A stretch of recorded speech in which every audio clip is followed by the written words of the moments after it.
Hello, it's time for February 2021 favorites and fails. I have a lot to pack in this video. Viewer shout outs, quite a few fails again. I'm not sure what's up with 2021, but I have a lot of favorites as well, beauty as well as lifestyle. So let's go ahead and get into all that I loved and didn't love in February. Okay, before I get rolling, really quickly, welcome back. Welcome if you're new, if you love everyday beauty made easy. That's what my channel is all about. So if you have not hit that subscribe button yet, I do hope that you consider subscribing before the end of this video. Okay, let's go ahead and get into the first thing. I like to start on a positive note, so I'm going to start with the Tartelette Juicy palette. Now, I do have two palettes in this video. This is not what's on my eyes today, but I do have this on in another video, which I will have linked below, along with everything in this video. If you're on mobile, hit the title below the video. If you are on desktop, look below that title and you'll see the words show more, and you can get to all the products I talk about as well as everything I'm wearing. I always get asked about my jewelry, so I link that too. So I don't have a lot of repeats in this video, but I do have a couple that I wanted to put in here because I know some of you are regulars to these monthly favorites and you may have missed the particular video that I included these couple items in. So this palette is just a really, really pretty neutral everyday palette. I thought it was going to be a little bit rosy overall, but really it's just these top two lines. You can get a great neutral look from it, and these are very, very flattering shimmers, more of sheens than shimmers. They're not glittery sparkles.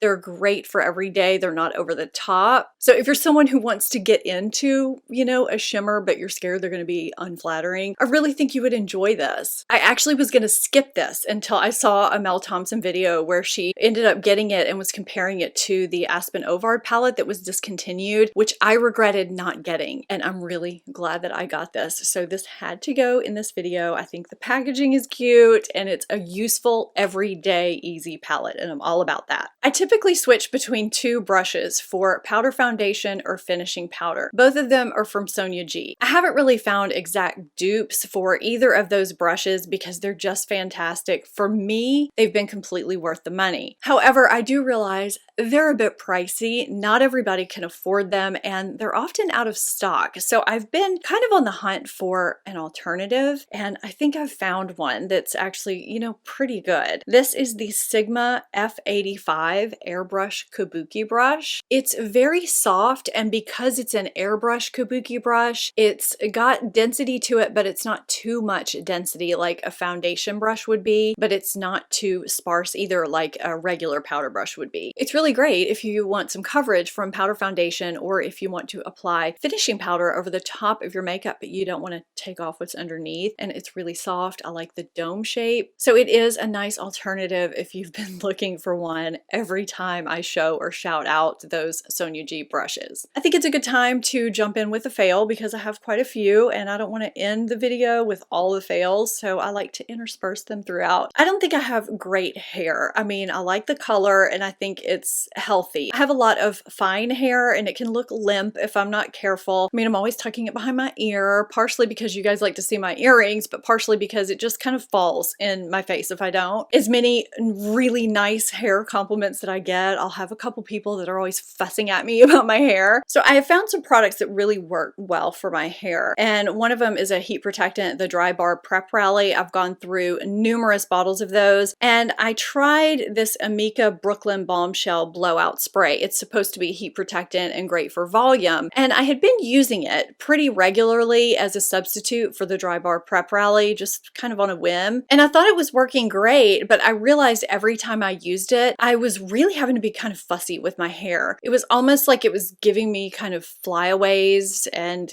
just kind of like a build-up feeling. I feel like it can work really well for some people, but for my hair type, it just did not agree with me like my Dry Bar did. So for me, this was a fail because I just felt like my hair did not perform well on the days when I wore it. Unfortunately, I know a lot of people like it, but it just didn't work for me. So I ran out of my beloved Drunk Elephant Protini Polypeptide a couple of weeks ago, and I didn't have a backup. My other nighttime moisturizers that, I pick from were packed up in our storage unit because we're moving. That's a whole other story, but it was very cold at this time. Very, very cold. The heat was running a lot, and I'm also on prescription Tret, which is very drying. My face was very very painful. I also had no hydrating masks. I basically only had my daytime moisturizers and it wasn't enough. So I found the Drunk Elephant F-Balm electrolyte electrolyte water facial in the back of a drawer. I don't know why I kept this here, but I'm so glad that I did, and I will tell you why. On this night, I put on my daytime moisturizer, which right now is Clinique Moisture Surge, and I piled this on, and my skin the next day was as soft as a baby's butt. That painful dryness, it was just completely obliterated. My makeup went on beautifully. The next night, I mixed this in with my moisturizer, and it was just like this did something magical to my skin. I don't have dry skin. I have oily combination skin, so this whole dry thing is something new for me. Even though I've had, you know, bouts of it here and there in the winter months, I couldn't believe how well this worked at relieving that, you know, itchy, painful situation and getting rid of the little dry flakies. So I immediately told two of my friends, and they went out and bought it and said the exact same thing. They were amazed. Now, I have heard this compared to The Ordinary's Moisturizing Factors moisturizer. I tried that a couple years ago and I thought it was a great basic moisturizer. There's something different about this texture and the way this sinks into my skin, and something about the occlusiveness of this. There's something about the way my skin just loves this. Everybody is individual. I mean, The Ordinary could work fantastic for some people. I don't know. Some of The Ordinary's products do great for me. I do get along with a lot of Drunk Elephant's products, not all of them. This is one that my skin just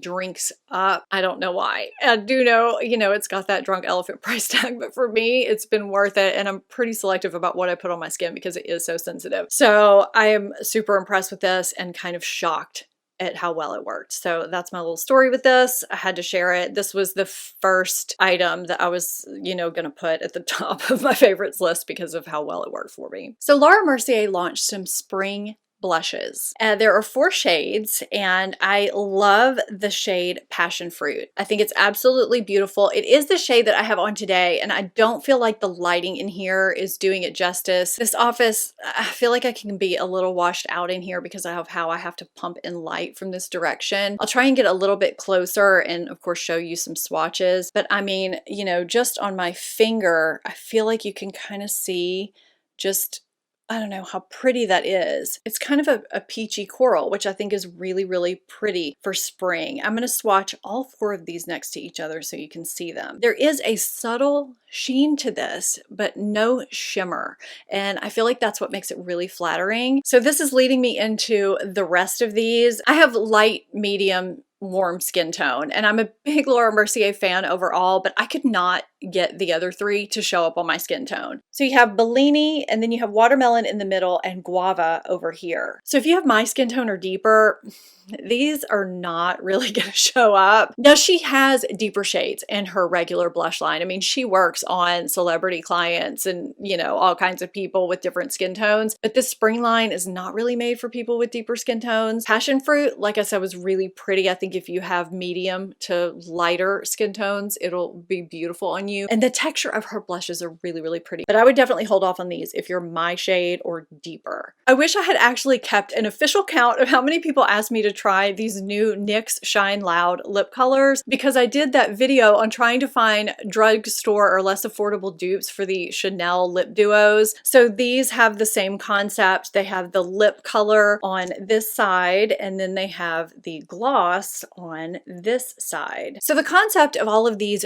dual type of products is that you apply the lip color, you let it dry for a bit, and then you apply the gloss on the top, and it's supposed to be creamy and last all day. And then, you know, if you feel your lips start to dry, you then can apply just the gloss part, and it kind of re-moisturizes things. Some of them you can apply over a lip liner. You have to really apply these over bare lips, not lip balm or anything like that. And you do have to wait a certain amount for them to dry. They're not all created equally. Some of them are drying, some of them feel waxy, some feel gritty, some flake off during the day, some transfer. I mean, you know, you see where I'm going here. And they're supposed to, of course, be budge proof and all that stuff. So the Chanel is kind of the holy grail because it is super creamy. It does not transfer at all. So this one I found, you know, felt okay at first, although I don't feel like the gloss meshed with that bottom color layer the same way that the Chanel does. The Chanel feels like a creamy lipstick after you apply it. It's very, very comfortable and kind of magical that way. This just feels like you kind of just applied a slick gloss on top, and the gloss part wears off much quicker. I also found that later on I started getting a line of demarcation that was very unattractive, and I did reapply the gloss on top, and it did apply very easily on top, but instead of meshing again with that bottom layer and kind of filling out those lip lines the way the Chanel does, it kind of just sat on top of my crinkly looking lips, and it just wasn't pretty. It was not cute. I started feeling the urge to remove this from my lips at about the 6-hour mark, whereas I can go literally all day and all night with the Chanel and never really feel like taking it off. So yeah, no good for me. This is a drugstore product that I'm super excited about because I don't have very many concealers that I like from the drugstore. I find a lot of them to be very drying underneath my eyes and unflattering. And this is actually the second under eye product from this brand that I've been very impressed with. This is the Makeup Revolution Eye Bright Illuminating Under Eye Concealer. I have the shade Light. So I put this in a recent video, and in that video I said I was gonna save it for my monthly favorites, but I had to go ahead and mention it in that particular video. So here it is in my monthly favorites. Now, I don't love the sponge applicator, but it's a trade-off for me. I will take it because I think the product inside is just that good. It's very light underneath the eye. It blends out very easily, and it's hydrating, moisturizing for the under eye. I find it brightens and it conceals well. So their under eye corrector was a hit for me. I've talked about that on my channel before, and now this concealer is also a hit for me. I am thrilled to have great options from the drugstore that I can recommend to you, because I talk about both drugstore and high-end here on my channel, and this is fabulous. I do also have a high-end, a luxury concealer that I've been pleasantly surprised with. It's actually the one I have on today, and I'll talk about that one here in a second. But if you're looking for something reasonable that does give really nice coverage and wears well throughout the day, I don't think you could go wrong with this at all. Let's stick with drugstore and with the under eye area for a minute. I typically have great luck with Milani products overall. I mean, you know, there's always a few misses from brands. Nobody's at 100%, right? This is Milani Supercharged Brightening Under Eye Tint. I have 120 Peach. I always have high hopes when I try an under eye product from a brand that I have success with. This is a 2-in-1 under eye product. It's supposed to brighten. It's got color correcting pigments. It's got hyaluronic acid and caffeine. Yes, caffeine in it. So I was super excited. It was hydrating and moisturizing, but I didn't get much of any color correction at all. And it was kind of a dark shade too. It kind of blended in with my dark circles. So it was kind of like I wasn't applying any color correcting at all. I actually had to go in with a color corrector after I applied this. So it was basically pointless.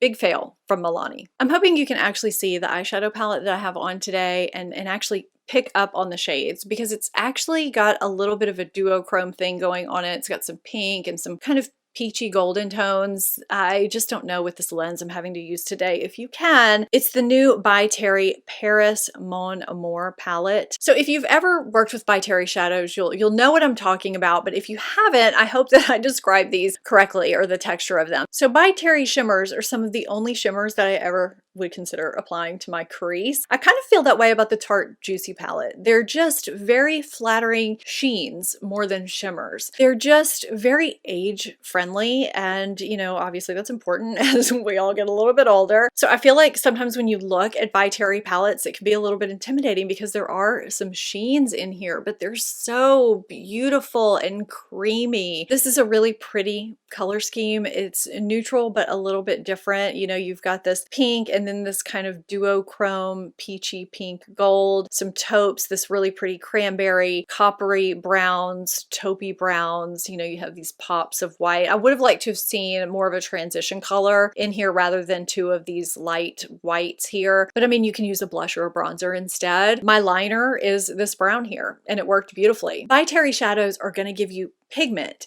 but it's easy to work with, easy to blend out. And you know, they're super flattering. And I mean, look at this palette. It's just so stunning. It's a great gift for yourself or for somebody else. I mean, you know, you can't really go wrong with it. So, I mean, I had to put this in here because it's just stunning. By Terry has a new concealer that I was really skeptical about. I'll tell you why in a second. This is the By Terry Hyaluronic Hydra Concealer. So I have the shade 200. It works really well for me for brightening up my under eye. This is what I have on right now. Just kind of ignore this shadow. It's the lighting over here. This is 87% skincare as well as a concealer product. Now, when I first tried it, I applied it with a sponge and it thinned out the coverage a lot. I have very dark circles. I typically use a corrector to counteract the discoloration and then a concealer. It just was not enough coverage for me. So if you have minor dark circles and just need some brightening and a thin amount of coverage, this would work beautifully for you. And you're getting hyaluronic acid and a bunch of ingredients in here that are supposed to treat fine lines and help with aging issues. I mean, I do think this is a great skin treatment product and concealer all in one. So then I used a finger and used it without a corrector on one side, and it covered okay, not quite enough for me. The other side, I used a corrector first and then went in with my finger, and I really like the way that looked. It's very smoothing and very hydrating, and it sets down to kind of a luminous matte finish. I think it's beautiful. If you're not prone to creasing under your eye, it may be creaseless for you because it's set down beautifully. I think it's a stunning product. I have a new lip liner that I really like. It's from Lawless. It's called Forget the Filler Definer Liner. The shade that I have is Pink Sand. It's a really pretty neutral pink that goes with a lot of lipsticks. It is really great for filling out those lip lines. It's creamy, it's smooth, it lasts a long time on the lips, and I've never really tried anything from Lawless before, and now I kind of get the hype. I always love a new lip product. I always love a lip liner that is a hit and applies creamy and smooth and, you know, just flatters the lips, and this is a hit for me for February. I've talked on my channel many times before about how my husband snores, and many times I have to sleep with a white noise machine on and sleep in earplugs, and how sometimes I have to go into the guest room in order to get a peaceful night's sleep. I'll link down below the white noise machine that I love, because there's a huge difference in using an actual white noise machine and using, you know, an app on your phone or using a fan or something like that. And I'll link the earplugs that I love too, because they're actually comfortable. But for Christmas, I got the Bose Sleepbuds, which is truly leveling up. So these fit in your ears super comfortably. There are different sizes of little, you know, ear attachments that you can use, a lot of different sizes. You charge this at night and you play different ambient sounds through the app on your phone, and they're noise canceling. And this really does work, well, so much better. So if I happen to wake up while he was snoring, if I had the white noise machine and my earplugs in, I can't go back to sleep. And that's how I end up in the guest room. But if that happens with this, I can actually go back to sleep. You can turn the volume up on the app. I usually listen to kind of beach noise or something. These are that good. But at the same time, I can hear just kind of a sound, you know, so if something happens in the house, I'm not completely blocked from everything. Not quite sure how these work, but I feel like everybody I know that has these just can't stop raving about them, and add me to that list. They are fantastic. I actually ordered this for myself for Christmas, and you are probably gonna laugh at me, but I got it as kind of a funny thing because, I don't know, I secretly just love Snoop Dogg. I think he and Martha are so funny, and I just thought this would be kind of a funny thing to have, this Snoop Dogg from Crook to Cook cookbook. It's actually really good. There's some great stuff in here, and when you read it, it's like he's talking. So if you're wanting something that's actually fun to read and look through, but you actually have good recipes in here, I mean, all different kinds of things, a huge variety, you should get this, or get this as a gift for somebody. I am actually surprised I'm actually enjoying looking through this. And I mean, the recipes are actually, they're good, you guys, they're good. So I had to throw this in here because I've surprised myself at how much I've liked it. So this week I had a little meet and greet Zoom call type thing with some Stephanie Marie Circle members. It was really fun. We talked about so many things. I want to give my premium Stephanie Marie Circle members a shout out, as well as those that were on that Zoom call. And if you're not familiar with the Stephanie Marie Circle, you can see more information about the levels and, you know, the types of things involved with each level if you click the join button down below. There's also a join link in my description box. So a shout out to premium members Tina, Taylor, Dina P, Hazel Trinket, Stacy Webb, Barb Keith, Cindy Lake, and Katie R, as well as Ann Moser, who was also on that call. I just did a video on my capsule minimal makeup collection. If you haven't seen that, I'll have it linked here for you. Let me know something that you loved in February or hated. I'd love to read about it in the comments below. Thank you so much for watching. I'll see you next time. Bye.